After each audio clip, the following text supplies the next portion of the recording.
camper, my favorite boot camper. Oh, no, we're talking about favorites today. And if you have more than one child, I want you to be cognizant of the amount of positivity you're giving to one child over another. Now, sometimes our kids go through stages where one's easier, goes through an easy phase, and then the other one's much more challenging. And sometimes they flip-flop, or sometimes it's kind of constant throughout. You want to make sure that you don't make the child that's the more difficult, either for that season or overall. You want to make sure that you're not turning it into a self-fulfilling prophecy where they're feeling like the black sheep, where you're always comparing or saying your brother did it better, your sister did it better, look at the way they're doing it. Because then that breeds competition, and that breeds higher self-esteem in one child and then lower self-esteem in the other. And the whole goal of the next 18 years while you have them is to build up their self-esteem, so when the outside world tries to burst their bubble, they feel very confident and comfortable in their own skin, that they feel like nobody can penetrate them.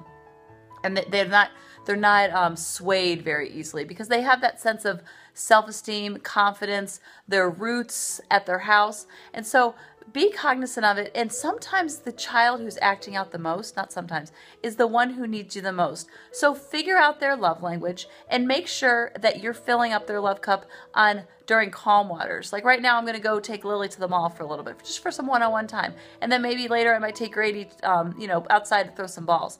You want to make sure whatever their love language is to always be filling that up. Now, a lot of times for kids, it's usually quality time, and they want that one-on-one quality time. So make sure you're doing it, keep track of it, and the child who's acting out the most needs you the most. So I know it's hard. I know it's just a lot of balancing act and trying to keep everybody happy and trying to keep yourself happy at the same time.